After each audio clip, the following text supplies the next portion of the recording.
There's no doubt Nigel Cornick is one of the best-known property developers in Thailand. He ventured here from Australia decades ago and after a stint with Colliers, moved on to head Raimon Land, one of the most successful companies in Thailand. Nigel was named Real Estate Personality of the Year at the inaugural Thailand Property Awards in 2006, and while at the helm of Raimon Land, he saw that company named Best Developer at the awards an unprecedented 2 times.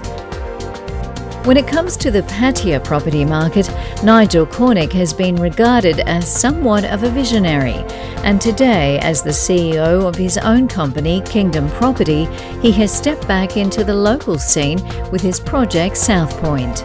I caught up with Nigel Cornick recently to take a look at his life and work over the past decade. So Nigel, going back way back then, what first brought you to Thailand?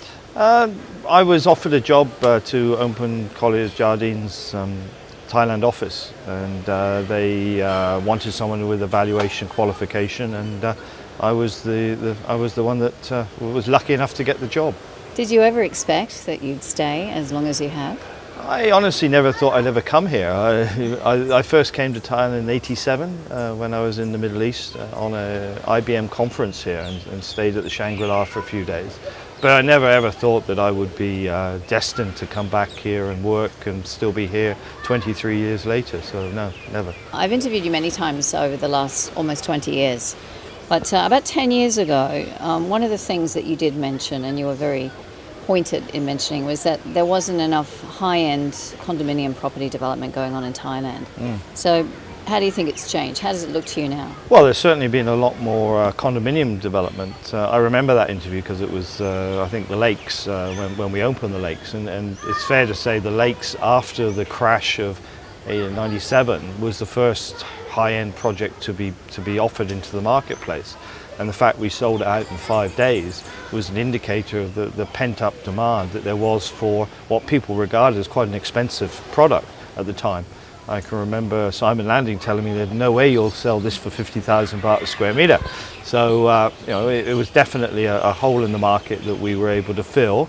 And since then there's been a huge amount of development. Now it's not necessarily all high-end, but if you look at the number of condominium projects in Bangkok with the South Series, Asia Properties, it's really out, I think, beyond what I would have anticipated. What's behind us is the past, and we obviously have to move forward, and developers have to be continually looking at the future and adapting their business plans to make sure that they're in tune with the market. Now, I know many years ago you were looking at Pattaya, and a lot of people were saying that they weren't interested in Pattaya, only in Bangkok.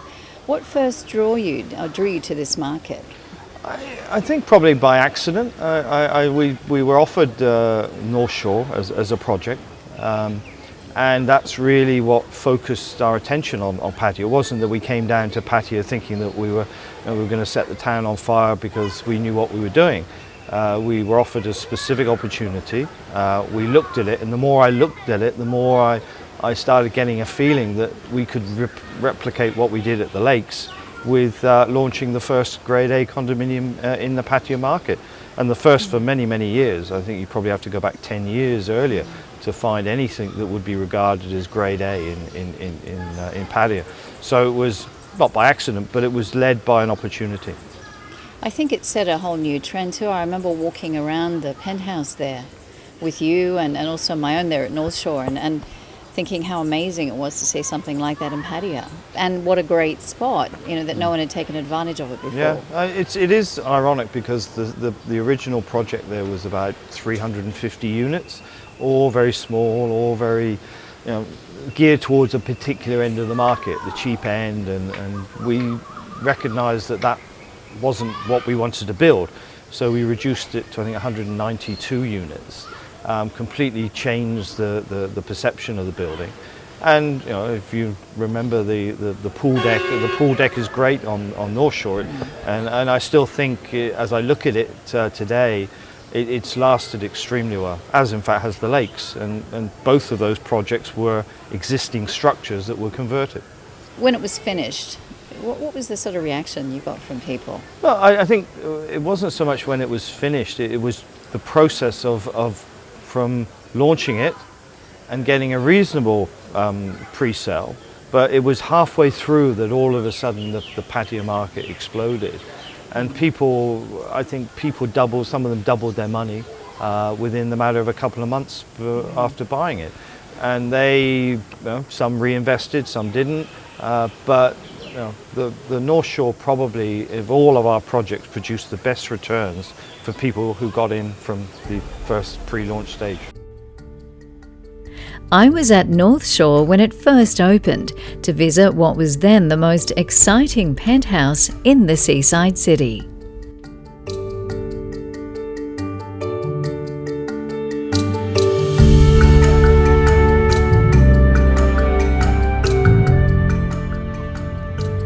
That same year, Nigel and his team were sponsoring Pattaya's Top of the Gulf Regatta. North Shore is the first Grade A condominium in the centre of Pattaya, and we've seen a number of hotel operators moving in here. The Sheraton are going to be opening a 5-star resort very shortly, and that's an indicator that people are prepared to come to Pattaya that perhaps a few years ago may not have considered it as a family holiday destination. Great. Well, we're going to see you out there on one of those boats. Yes, the big one. What about this one here? I think you can do that. I don't think so. I think there's going to be a bit of spinnaker action. Some spinnaker action here with Nigel. Which one's the spinnaker? That one, I think. I'll leave it to the experts. Yes. In 2006, we caught up with Nigel at the Verona Cup, another event that showcased his keen interest in Pattaya. There is a lot of interest in Pattaya, and it's growing all the time, so there will be definitely some upturn in investment into real estate, but I think our particular product in this particular location is unique, and people will not have such opportunities, say again, not in the near future.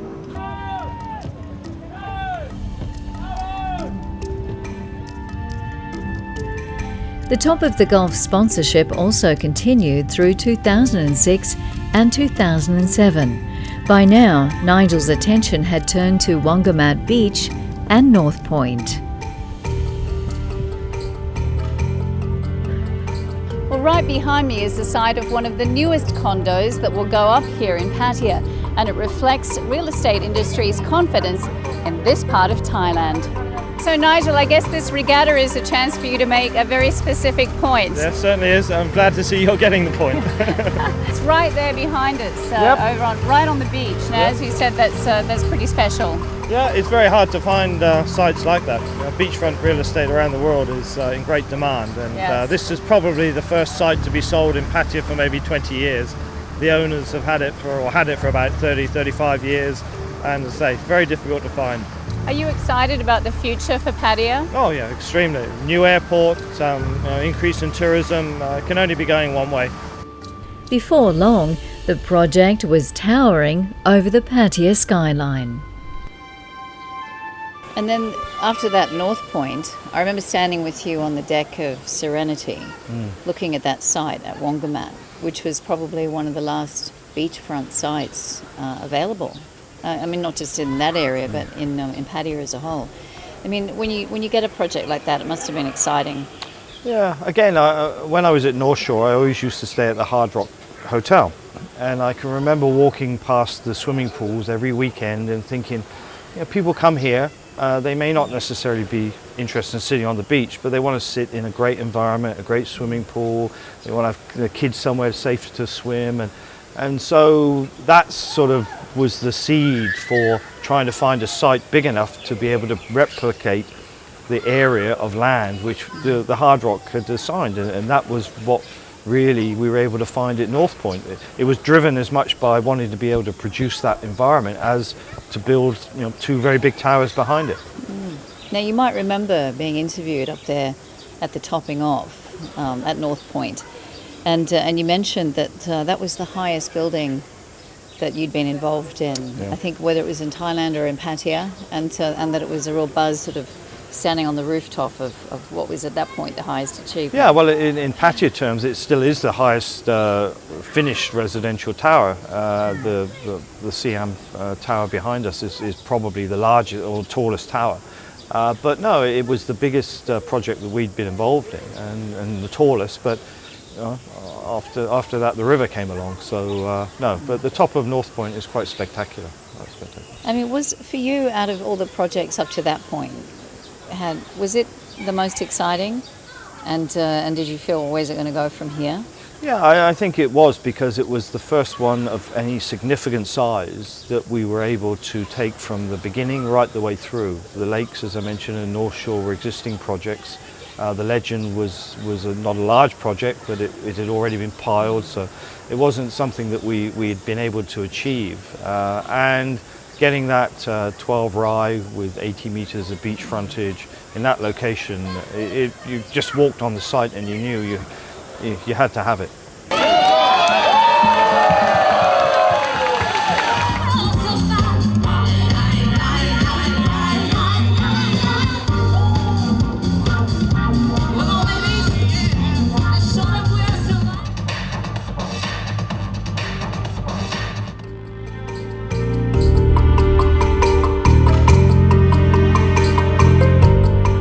It's our fifth topping out ceremony, our third with buoy, and hopefully many more still to come. Yeah. This must be one of the tallest, though, you've ever tackled. Yeah, this is the tallest by far. I think if we look back, probably the lakes before, which was about 36 stories, but here we're 54, level 54, and if you include the substructure, I suppose we're probably looking at 56, 57 stories. So yeah, certainly the tallest building in Pattaya. It's a reflection of where Pattaya has come in the last 5 years. There's been a huge increase in interest, and as I say, despite the current problems, I'm sure that will continue once we get through the next few months.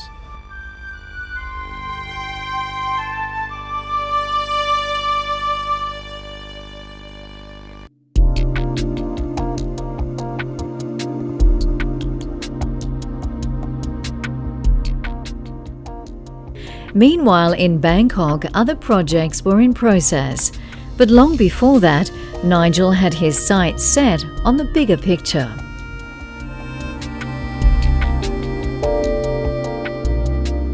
The river was a massive undertaking. And also a lot of people said, what are you doing building on that side of the river? Yeah, I know. Many people told me that I was stupid. But I always remember, and I've mentioned this before, that it took me 3 or 4 months to actually know where it was. It just sat on my desk, and someone from CBRE said, well, Nigel, go and look at it at least. It's next to the peninsula, so it must be a good site. And I hadn't actually worked that out. I'd just been too preoccupied on other things. And it wasn't cheap, but we weren't necessarily at that point in a position to pay that much for a piece of land. But the more I looked at it, and the more we thought, well, if it was good enough for the Ritz-Carlton, which was in fact what was destined to be built on the site, it must be good enough for a condominium project. We worked very hard to secure it, and we were lucky to be able to bring some joint venture partners in at the beginning, who subsequently exited. But no, it's a great site, and as history will now show, everyone is on the other side of the river. And very shortly, I think the Ritz-Carlton may well end up going back on that side of the river on quite a significant project.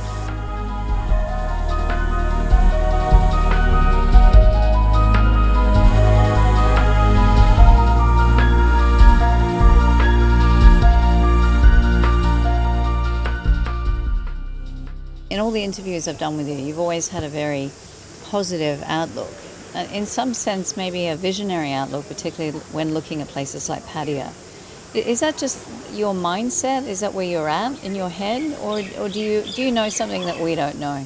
I certainly don't know any more than an average Joe, but I think that it's real estate's a long-term business, and if you are in the right location, as you mentioned, it doesn't really matter, it will come around. And in the case of Thailand, we've sat here many times and we thought, well, doom and gloom, and things are going to be worse, and how are we going to get over this problem that we have within the political system, or tsunami, or SARS, or whatever. But in the end, it's all come good, and you really do have to accept that when you go into a project, you shouldn't be thinking halfway through you're going to pull the pin and things, things are always going to be the worst. So I'm a great believer, if you've got the location, then they will come. They will come. And that's been proven.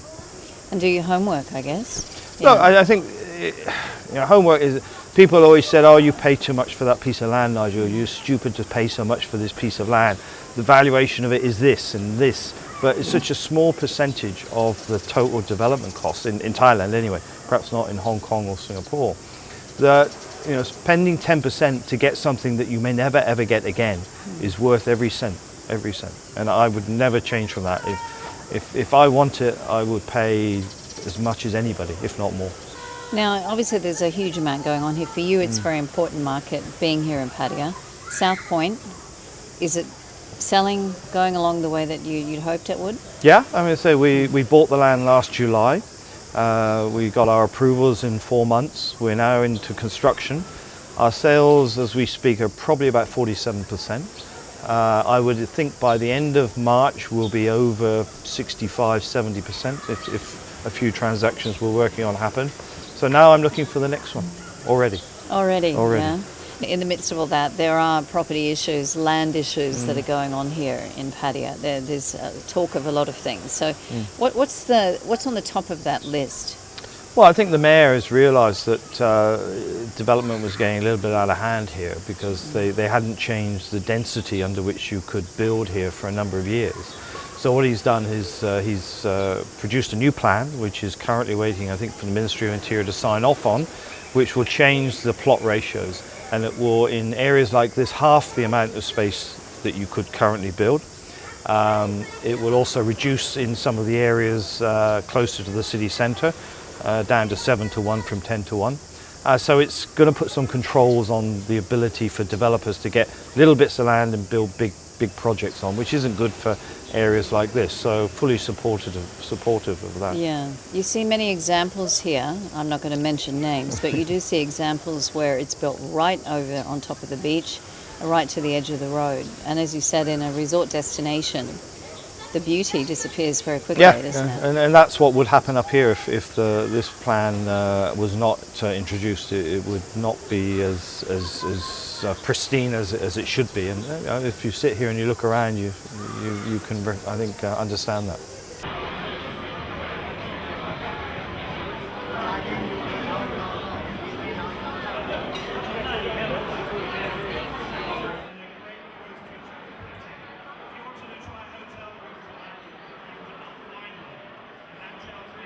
Now, one thing you've done very well besides build nice projects is get yourself known out there in the community, your projects, and be very much part of the community presence. Networking, for instance, movers and shakers. Why do you get behind events like that? I think obviously the fundamental critique of investing in any activity, be it for corporate social responsibility or for marketing purposes, is it's got to produce some benefits for somebody and obviously ourselves in terms of what we try and get from it. But I think the movers and shakers is an example of how Pattaya has changed. If you thought about what you could organise back in 2004 by way of a networking event, you might have 10 people there that had some business relationship or some involvement in what you were doing. But as you saw last night, maybe 250, 300 people, and every one of those potentially is going to have some involvement with our business and some positive benefits to us all. And of course, the funds generated go to charity, and that can't be a bad thing. Now, looking at the community, obviously, I remember a few years ago trying to encourage you to get out on a boat and sail. Do you remember your reaction? Yeah, I'm a fair weather sailor, I think I said to you. Now, obviously, you're not a sailor. No, I definitely But not. why do you support this sport so much? Why have you in the past? I mean, it stems from our projects in Phuket, frankly. That's how it all started, the involvement with sailing. When we did Kata Gardens there, we just happened to be, I forget who it was that we were talking to at the Phuket committee, but they just said, look, we've lost our sponsor, and can you come in and be a co-sponsor? And that was the start of it. And once we had done it once, and then we had the Heights coming on, and then the future from Amalfi, then it just transformed into something which became, part of Raimon Land. And some 5 years, 6 years we were involved in it. We produced, many positive things from it, not just helping the sailing community, but for our customers. We used it as a customer event. PR, it was just unbelievable, and I think it's recognised now. If you look at the sponsors that are now getting involved in the King's Cup, now you've got Sansiri and other people that a few years ago they never even dreamt of being involved in sailing events.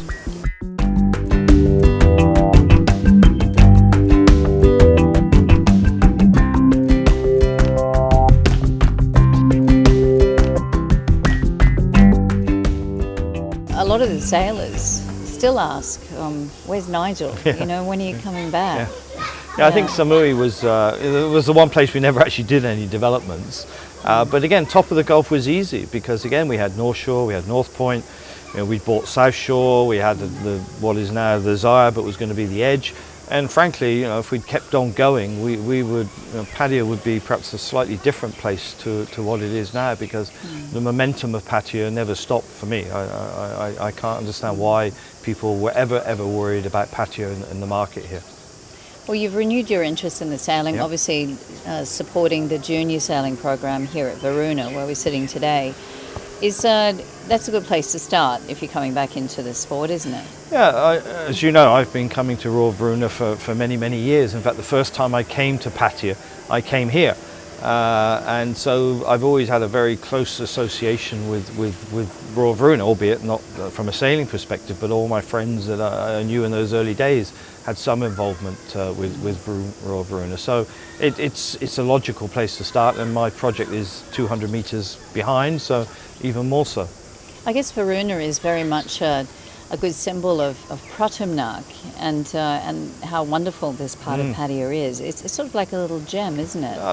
Every time I bring somebody down here, even if they've been in Thailand for many years, they just don't understand why they hadn't been here before or even knew about it. So it's been a very closely guarded secret by the members, I think.